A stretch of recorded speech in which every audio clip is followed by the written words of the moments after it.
Hello everyone. In today's video, I'll be speaking about how to become a successful executive assistant. How to become a successful EA. So, I have personally been on a role of an EA. I've been an EA to the CEO. I've been an EA to three VP simultaneously at the same time. When I was working with one of the biggest startups of the country. I pretty much have an idea about.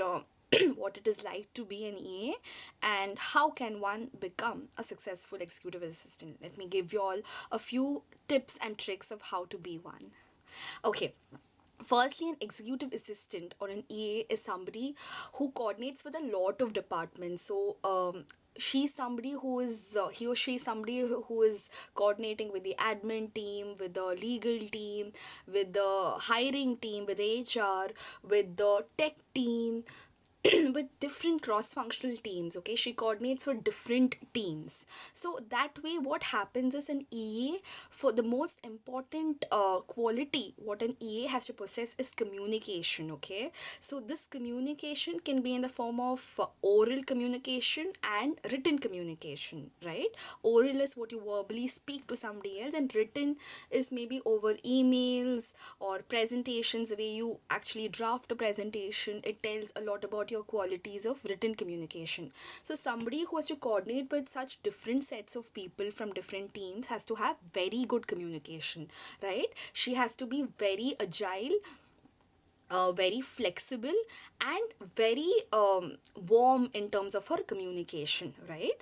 Because it's just not working on a single task. So if you ask what is the job of an EA, it's a 360-degree work. I don't have one designated assignment. I have so many different things to do. I think any EA who's watching my video could relate that very well, because EA is somebody who's not stuck on to one particular job. She does, every day is a new day, every day is a new set of tasks which she takes up, and there are new sets of experiences you do with those particular tasks. So yeah, it's very different. So basically for that you need to have very good attitude, a very positive attitude, because sometimes what happens if you get into a role of an EA, and when you find it difficult to accept new challenges every day, you get frustrated, right? So then maybe this is not your role. And EA is somebody who's always having a very positive attitude, a very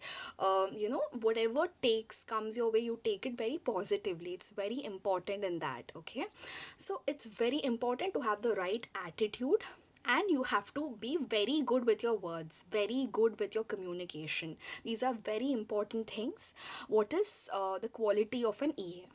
Now, as a name suggests, an EA is executive assistant.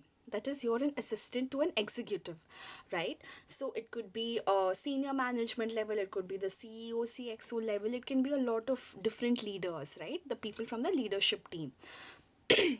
So basically, a role of an EA is sort of a super CEO job. If you're an EA to a CEO, you're like a super CEO role, right? You're like the shadow of the EA, of the CEO, right? You, what you do is he gives you tasks, he delegates tasks to you, so that his burden is lowered down, so that his efficiency is improved, and you sort of help him in the whole process of increasing his efficiency, right? So it can be different things. Okay, so first thing first, so most important thing for an EA. So I'm the EA, so for me, what's most important to my boss, I have to understand that first. So maybe if you're new to a role, you have to do a one-on-one with your boss and understand, get a clarity on what are his priorities. So maybe I'll give an example. My boss's priority could be project management, maybe a set of projects he's handling. That's how the tracking of that, the progress of every project, maybe that's his priority. For somebody else it can be calendar management. Maybe he has like a very crazy calendar, you'll have to manage that. So it's for somebody else it can be vendor management. Maybe he works with a lot of external vendors, so understanding that, that could be his priority. So ABC, you have to understand the priorities of your boss, and then you have to work likewise. Okay, so when I come in the morning, the first thing is I have to look at his priorities, and then sort of work, plan my day accordingly, so that I address them in the right manner based on its priorities. Okay, so it's very important to do that. Okay. And also, you have to have a very positive personality, as I said, in terms of communication. And actually, as a person, you have to be very positive, because because you're a shadow of your leader, right? So anybody who looks at you, they judge your leader as well. They're not just judging you based on your personality, they also judge how your leader is, right? Because if you have a very positive way, the way you're talking to everybody is very nice, they'll be like, wow, yeah, she's very positive, I'm getting positive vibes from her. So maybe her leader is also as calm and composed as her. So it sort of gives the right messages across, right? Which is very important for the growth of the organization also. So as I said, first thing is communication is very important, having the right attitude is very important, understanding your boss's priorities, third thing, understanding his priorities is very important. And then you delegate, he delegates the task, and you sort of prioritize and do the task accordingly, right? And it's also very important for you to like your boss, right? Before getting into the role of an EA, it's very important to understand as an EA whom you're supporting, right? Learn the background of that person, sort of learn the culture, how that person is. It's very important to like the profile of the person you're working with, because that sort of helps you in building a rapport with your boss. Because if you don't like, okay fine, maybe his way of working is something very different, very aggressive, you might not be very comfortable working with that sort of a person. So it's very important to understand his profile for your better being as itself. Because once you like your boss, that's when you will try and share a good rapport with him, you will develop a good relationship with your boss, and that's very good way of communicating with your boss. It's one of the first things is having a good relation with your boss is to communicate well with the boss. And to get that comfort, you guys should be very like-minded. You don't have to be same personalities, because maybe something which he's lacking, you sort of fill in those things, and somewhere where you're lacking, he's sort of doing the main part. So basically you have to complement each other, and you sort of build relationship together, so that it helps you all in increasing the efficiency of the projects you all work together. It could be anything, right? It could be the smallest of the things to the biggest of the things, right? Another important quality what an EA should possess is being self-driven. Now, what I mean by self-driven is, there are a lot of times when your boss will give you a lot of things to do, and you will be like, oh my god, what am I supposed to do? And in those times, you should, like, you are the one, you should be a self-motivator. You should be like, you know what, Samana, it's okay. Let me just, today I have like 7 8 things to do. It's okay, we'll start with this, and then we'll go on. You have to, you have to motivate yourself, you have to drive yourself and do tasks. There are times when you feel maybe you have to understand your boss very well. Sometimes he might miss telling you things, miss out on a lot of things, but he might be struggling in those things. You have to try and understand, gauge. You have to be a very good observer. Then important quality for me is also being a good observer, wherein you observe your boss, sort of understand, okay, that might be his problem. So, and you'll be like, hey, you know what, I can help you with this, and he'll be super happy about it. And it could not just be with your boss, it could be with your teammates, it could be anybody. You should be very driven, and you should take up initiatives, and feel good about the tasks you take up, right?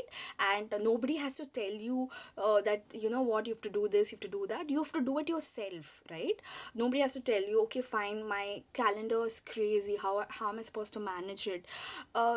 Nobody is going to guide you about it. You have to be like, you know what, I'll handle it myself. And then you do it in a most suitable manner, which is most relevant to you, which is most comfortable for you, right? What is very comfortable for me might not be very comfortable for you. So do it your style. Your style has to be, it can be anything, but it has to be positive, it has to be in the right direction, right? That's very important.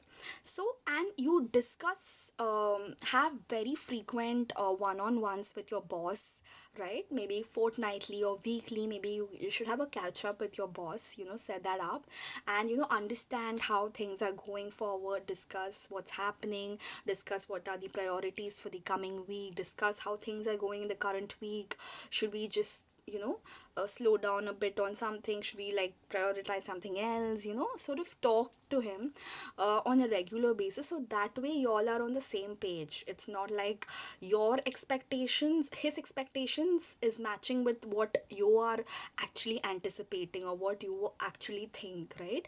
You all have to be on the same page, and that's very important, and that can happen only when you communicate. So that has to be done very on a very regular basis with your boss, right? And not only boss, I think it's very important with the team you work with, interact with the team as well, right? So suppose my boss used to like head the logistics team. So we had a like really huge team, and then it's important to, when there are huge teams, there are sometimes when the problems which or the challenges they're facing go unheard. So it's very important to interact with the team, okay, because you're like the shadow of your boss, right? So you because he doesn't have that much time to like really talk to everyone, it's your job to go to your team and talk to them, address what they are feeling like. It could be positive motivators, it could be negative motivators, it could be anything, but try and understand how they're currently feeling, and just note it down and see, and then you can maybe probably discuss it later with your boss, and then you guys can sit and brainstorm in your one-on-ones and then discuss what solutions you can come up with. Come up with activities wherein you can motivate your teams, be a very creative. I think one important quality of an EA is also to be very creative, wherein you can come up with different thoughts and ideas of how to keep your team happy, how to keep them engaging, especially in fast moving organizations. Things move very fast, you're constantly working, and you're getting paid well, very well, but then you don't really have anything outside work. So you have to sort of after a point in life, you do realize that money is not the only motivation to come to office. There, you need to have a life beyond that. So that's when you realize that you come up with activities which keep the team more engaging, and that's very important. So that way you sort of balance it out amongst everyone at the workplace. And most importantly, you have to have share a good rapport with your boss, as I mentioned earlier. I think that's the most important thing, and everything happens with good communication. So I think that's the most important quality we learn here. And often people ask, what is the secret? How can a boss what is the important quality which when the boss will start trusting me? I think trust is very important quality which will bind your and assistant to an executive. So I think the trust factor is something very important. I think it's important in every relationship. It's not just important in a boss and his reportees relationship. It's important in every relationship. And so trust with your boss or with your executive is very important to be built. Okay, so you guys have to work on that, and you don't build trust overnight. Maybe you can start off with the smaller tasks, whatever your boss gives. Try and do that well. Try and execute and excel well in that, and then that's when they'll start trusting you with bigger tasks, with more confidential things, and you build yourself, and then you excel in your work. So that's the same thing I did. I started doing little tasks very well, and then that's when he trusted me with the bigger projects, and that sort of helped me boost my career as well. So I think these are the important qualities what an EA has to possess if you want to become a successful EA, right? If you want to stand out in the market from all the other EAs, these are the qualities which you must and should possess, right? Okay, so that's it for today. Please let me know how you like my video. Any comments, any suggestions, please feel free to post them, and I shall come back with more such informative videos. And if you do like the videos I post, kindly like and share and subscribe my channel on YouTube. Thank you.